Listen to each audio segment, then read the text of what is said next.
ayat 4 dan juga diadopsi oleh Undang-Undang ITE pasal 27 yang menyatakan tidak merupakan pencemaran nama baik atau pencemaran tertulis jika perbuatan jelas dilakukan demi kepentingan umum. Sebagai syarat untuk Presiden Republik Indonesia itu masuk kategori kepentingan umum atau tidak, kita boleh berbeda pendapat. Tapi menurut pendapat saya itu adalah kepentingan negara, kepentingan umum yang harus dijaga agar ke depan tidak terulang perbuatan yang sangat memalukan kalau memang benar data yang digunakan palsu. Ulangi lagi ya, supaya enak kita komentar. Ini disampaikan oleh pasal Profesor Nasrullah 110 ayat 4 dan juga diadopsi oleh Undang-Undang ITE pasal 27 yang menyatakan tidak merupakan pencemaran nama baik atau pencemaran tertulis jika perbuatan jelas dilakukan demi kepentingan umum. Sebagai syarat untuk Presiden Republik Indonesia itu masuk kategori kepentingan umum atau tidak, kita boleh berbeda pendapat. Tapi menurut pendapat saya itu adalah kepentingan negara, kepentingan umum yang harus dijaga agar ke depan tidak terulang perbuatan yang sangat memalukan. Oke, saudara, ada penekanan di situ ya. Jadi tidak merupakan pidana secara ininya itu. Kalau itu demi kepentingan umum. Dan soal misalnya seseorang seperti Pak Jokowi itu masuk kategori kepentingan umum atau tidak, beliau tadi menyatakan kita boleh berbeda pendapat. Sebenarnya, saudara sekalian, publik itu berpikirnya simpel. Ini publik. Kalau pakar, tentu saja mereka akan berbicara berdasarkan keilmuannya. Misalnya pakar hukum pidana seperti Pak Profesor Nasrullah ini. Publik itu menyikapi persoalan Pak Jokowi ini simpel aja. Satu, tunjukkan. Dengan tidak ditunjukkan justru di-counter dengan narasi-narasi argumentasi yang selama ini dipertontonkan oleh yang simpati dengan Pak Jokowi. Saya tidak mau menggunakan istilah-istilah termul itu ya. Sebenarnya bagi saya nggak terlalu suka itu soal termul-termul itu. Gak suka saya. Sebaliknya juga ada istilah aba itu tidak suka saya. Itu pembodohan sebenarnya. Itu mengajarkan secara tidak langsung terhadap generasi muda, generasi yang baru bertumbuh. Oh, ternyata beginilah cara kita untuk berargumentasi, berbeda pendapat itu. Dicampur ngewel gitu. Olok-olokan. Ini harus tegas saya sampaikan, agar kita semua hentikan itu. Kita bicara pada narasi yang menurut keyakinan kita masing-masing. Tapi janganlah muncul lagi teroris apa segala macam, apa itu ya begitu. Ya, kalau kita memang ada tanggung jawab edukasi di sana, mau memikirkan persatuan bangsa ini dengan kebinekaan beragam, itu juga jangan sembarangan kita menggunakan kata-kata, memilih kata. Jadi kritik saya terhadap situasi ini yang begitu-begituan, saya nggak suka, saya jujur. Justru saya sangat prihatin melihat keadaan ini, situasi ini. Kalau Anda berdiskusi dengan masyarakat bawah, yang terbawah, yang petani, nelayan, itu mereka sederhana berpikirnya masalah jasa ini. Jadi jangan direcoki dengan istilah-istilah itulah, teroris, apalah segala macam itu termula apa itu. Jadi kita kembali soal perdebatan, apakah ini kepentingan umum? Saya kira itu masuk akal. Itu yang harus lebih dirasionalkan.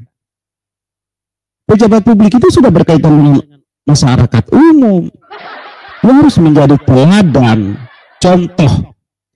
Bahkan perjalanan hidup seorang pemimpin itu kan dikupas habis itu. Dikupas tuntas.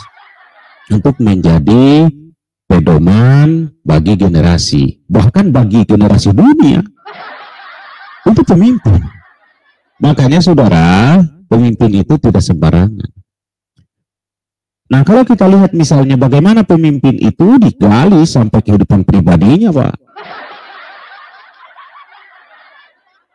Iya.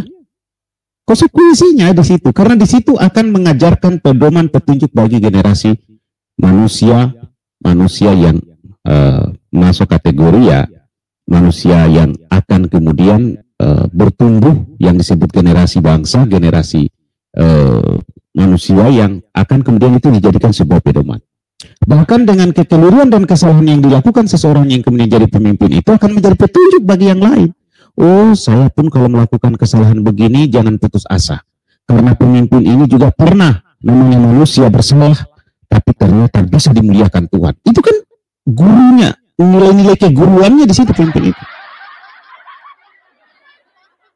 Oh, ternyata dia pernah nyolong ayam di kampung ini, tahun sekian, masih mudanya misalnya. Oh, dia dihukum misalnya. Oh, berarti saya juga kalau ada anak-anak bangsa yang melakukan kesalahan begitu, dia bertobat. Oh, mungkin setelah dia baca, tapi setelah itu dia bertobat, memperbaiki diri, begini-begini. Itulah nilai-nilai keguruan, itulah nilai-nilai yang diharapkan menjadi petunjuk pedoman bagi generasi, gitu loh. Itu saudara, kalau menurut saya. Jadi keniscayaan semesta hari ini Pak Jokowi jadi presiden, kekuasaan Tuhan itu. Semua yang berkaitan dengan kehidupan beliau itu akan menjadi contoh, menjadi teladan. Mau itu buruk, mau itu baik menurut saya, menurut penilaian kita masing-masing. Karena itu yang Maha Kuasa yang menilai itu semua. Dia bersalah seseorang, dia ampunin, dia angkat harkat dan martabat derajatnya. Itu yang harus diajarkan, disampaikan kepada generasi. Maka kalau saya kasus ijazah ini diberikan yang benar-benar itu terang benderang itu. Jangan kegelapan. Ini kan yang sangat saya sayangkan itu begini. Dari sisi Roy Suryo CS itu, saya juga mengkritik.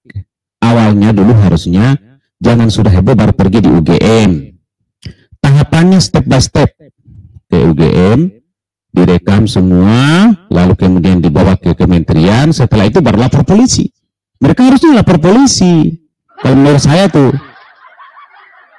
Atau ke PT UN itu yang dijelaskan Pak Susno Duaji. Lalu kemudian booming di publik.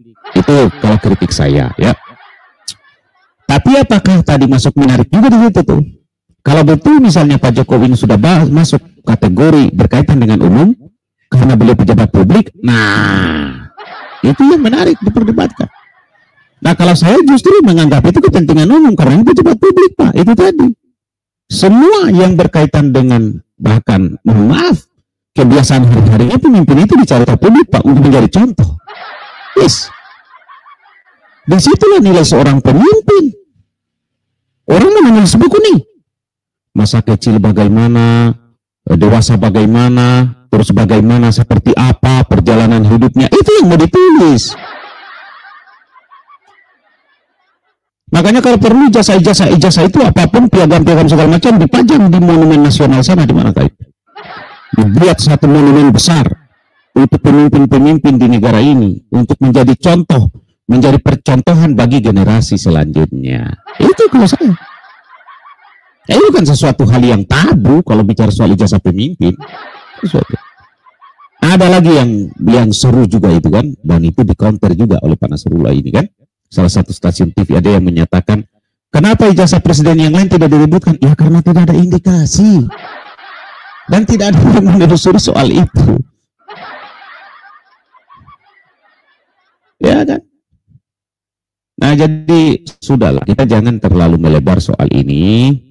Yang dibutuhkan kalau menurut saya kejujuran, keterbukaan dalam arti ditunjukkan betul data-data informasi yang bisa dan dapat diterima akal sehat publik, rasionalitas publik menerima itu. Di situ pertarungannya.